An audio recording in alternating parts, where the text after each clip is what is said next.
Good morning students, आप सबका मैं वेलकम करती हूँ रिटेल की क्लास में। तो आज हम 9th क्लास का फर्स्ट यूनिट का फर्स्ट सेशन जो कि बेसिक ऑफ रिटेलिंग है उसके बारे में थोड़ा पढ़ेंगे। तो फर्स्टली हम इसके बारे में देखेंगे कि रिटेल होती क्या है। तो रिटेल जो है, रिटेल एक बिज़नेस एक्टिविटी है जिसमें आपके गुड्स और सर्विसेज एंड कस्टमर या कंज्यूमर्स तक पहुंचाई जाती हैं, बेची जाती हैं उनकी ज़रूरतों के अनुसार। ठीक है, तो ये रिटेल होता है। उसके बाद हम रिटेल ये होता है, तो जो रिटेलर होता है वो कौन होता है, तो रिटेलर के बारे में हम जानेंगे। रिटेलर वो व्यक्ति होता है जो उन गुड्स और सर्विसेज को एंड कंज्यूमर तक या कस्टमर्स तक उनकी ज़रूरतों के हिसाब से उन गुड्स को पहुंचाता है। ठीक है, तो वो रिटेलर होता है। उसके बाद जो रिटेलर होता है उसके फंक्शंस क्या होते हैं, वो क्या क्या काम करता है। ठीक है, तो फर्स्ट जो होता है रिटेलर का जो मेन काम होता है वो होलसेलर से बल्क में, मतलब ज़्यादा क्वांटिटी में, ज़्यादा हिस्से में सामान खरीदता है और उनको छोटे छोटे टुकड़ों में, छोटे हिस्सों में करके कस्टमर्स को बेचता है। क्योंकि कोई भी कस्टमर बल्क में सामान नहीं खरीदता है, तो जो रिटेलर होता है वो होलसेलर से बल्क में ले लेता है सामान, बहुत बड़े हिस्से में लेता है, ज़्यादा क्वांटिटी में ले लेता है, और वो जो कस्टमर्स होते हैं उनको स्मॉलर क्वांटिटीज़ में उस सामान को बेचता है। उसके बाद हमारा सेकंड पॉइंट है, वो क्या करता है, कस्टमर्स को जो रिटेलर होता है प्रोडक्ट और उसकी सर्विसेज के बारे में इंफॉर्मेशन देता है। ठीक है, क्योंकि अगर जो रिटेलर है वो प्रोडक्ट का फेस है, जब वो कस्टमर्स को वो बेच रहा है, तो वही वो पर्सन होगा, वही वो व्यक्ति होगा जो उस प्रोडक्ट और सर्विसेज के बारे में कस्टमर को जानकारी देगा। उसके बाद नेक्स्ट पॉइंट है कस्टमर को सर्विस देना। ठीक है, जब कस्टमर रिटेलर के पास उसके स्टोर में आता है कोई भी प्रोडक्ट ख़रीदने के लिए, तो रिटेलर का ये काम होता है कि वो कस्टमर को सारी सर्विसेज दे जिसकी उसको ज़रूरत है। उसके बाद अगला पॉइंट है, कस्टमर के लिए एक ऐसा शॉपिंग एक्सपीरियंस रिटेलर को प्रोवाइड करना होता है, एक ऐसा अनुभव देना होता है ख़रीदारी का कि कस्टमर बहुत खुश होके आपके स्टोर से जाए। क्योंकि कस्टमर जो क्या है वो किंग होता है रिटेलिंग में। ठीक है, तो कस्टमर बहुत इंपॉर्टेंट होता है। अगर वो खुश होगा तभी वो आपके पास दोबारा वापस आएगा और लोगों को भी आपके स्टोर के बारे में बताएगा, अगर वो आपके स्टोर से खुश होकर जाता है। ठीक है, तो उसको आपने ऐसा खरीदारी का ऐसा अनुभव देना है कि वो बहुत खुश हो। उसके बाद नेक्स्ट पॉइंट है, जो कस्टमर्स हैं उनकी ज़रूरतों के बारे में जानकर रिटेलर क्या है उनसे फीडबैक लेता है। जैसे कोई भी प्रोडक्ट है उसके बारे में कि कस्टमर को वो प्रोडक्ट कैसा लगा और क्या उसमें कस्टमर चेंजेस चाहता है या कुछ और जो कस्टमर है उसमें ऐड ऑन करना चाहता है उस प्रोडक्ट में, तो वो रिटेलर क्या करता है, वो फीडबैक कस्टमर से लेता है और वो क्या करता है, उस फीडबैक को जो मैन्युफैक्चरर होता है या जो भी प्रोड्यूसर होता है प्रोडक्ट का, उसको वो इन्फॉर्मेशन देता है। उसके बाद हम थोड़ा सा जानेंगे कि रिक्वायरमेंट्स क्या होती हैं रिटेलर की। ठीक है, तो ज़रूरी क्या क्या रिक्वायरमेंट्स हैं, क्या आवश्यकताएं हैं रिटेलर की। ठीक है, तो फर्स्ट है इसमें कि वो ऐसी जगह अपनी शॉप बनाए कि एक तो कस्टमर आए और कस्टमर अट्रैक्ट हो सकें उस शॉप की तरफ। ठीक है, उसको ऐसी जगह पर और ऐसी अपनी शॉप बनानी चाहिए। उसके बाद सेकंड पॉइंट है, जो कस्टमर की ज़रूरतें हैं उनके अनुसार उसको क्या है, गुड्स को स्टॉक करना है, गुड्स को जमा करना है, वस्तुओं को। ठीक है, थर्ड पॉइंट है, जो उसके गुड्स की क्वालिटी है वो अच्छी होनी चाहिए और प्राइस क्या है अपने कॉम्पिटिटर के अकॉर्डिंग होना चाहिए।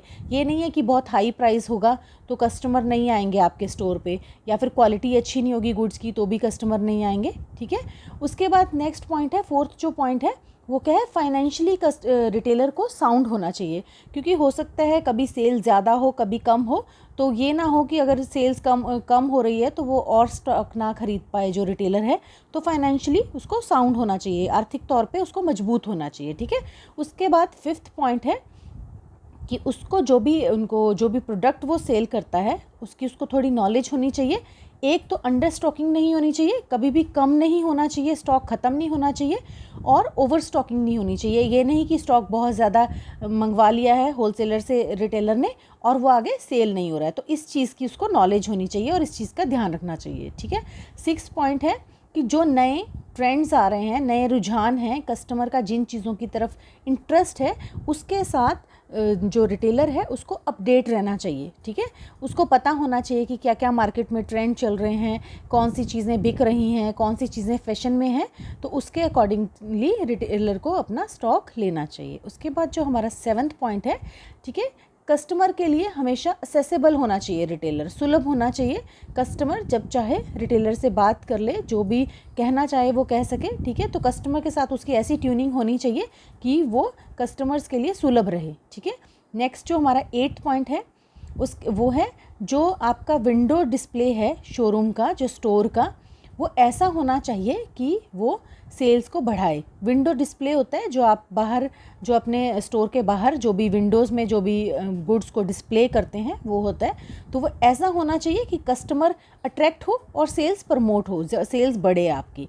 ठीक है, उसके बाद 9th है आपका कि आप कस्टमर के लिए, अच्छा ये पॉइंट दोबारा आ गया है, हम इसको ऑलरेडी कल कर चुके हैं, ये कि कस्टमर्स के लिए असेसेबल होना चाहिए रिटेलर को। उसके बाद है रिटेलर की जो सर्विसेज हैं जो वो कस्टमर को देता है, वो कौन कौन सी सर्विसेज हैं उनके बारे में हम थोड़ी जानेंगे। सबसे पहले हमने फर्स्ट जो हमारी है वो गुड्स को बेचना होता है सही प्राइस पे और सही मात्रा में। ठीक है, उसको पता होना चाहिए कि कस्टमर को कितना सामान खरीदना है और उसका क्या प्राइस होना है। ठीक है, उसके बाद हमारा 2nd पॉइंट है कस्टमर्स की डिमांड के अकॉर्डिंग उसके पास सारा स्टॉक होना चाहिए रिटेलर के पास। ठीक है, जो ये ना हो कि कस्टमर आपके स्टोर में आए और आपने बोला कि ये स्टॉक हमारे पास अवेलेबल नहीं है, फिर नेक्स्ट टाइम फिर कस्टमर आए तो आप फिर बोलेंगे स्टॉक अवेलेबल नहीं है, तो वो उसकी अगली बार वो आएगा ही नहीं, उसको लगेगा इस स्टोर पे तो कोई सामान मिलता ही नहीं है। ठीक है, तो क्या है, कस्टमर की ज़रूरतों के अनुसार आपके पास पूरा स्टॉक होना चाहिए।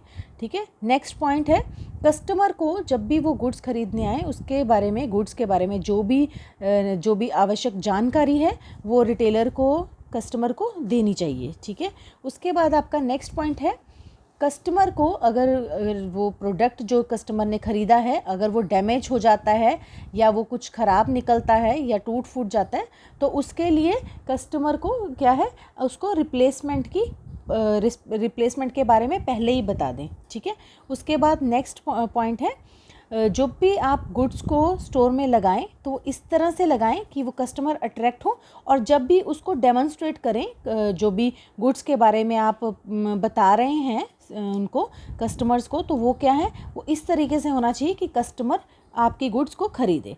ठीक है, उसके बाद क्या है, जो आपके रेगुलर आने वाले कस्टमर्स हैं, जो आपके पास हमेशा आते हैं, आपके जानने वाले कस्टमर हैं, उनको क्या है, आप क्रेडिट की फैसिलिटी भी, उधार भी दे सकते हैं अगर वो बाद में पेमेंट कर दें। जो आपके पास रेगुलर कस्टमर हैं तो ये भी रिटेलर कर सकते हैं, कस्टमर्स को ये भी सर्विसेज दे सकते हैं। ठीक है, तो यहाँ पर हमारा ये ख़त्म होता है।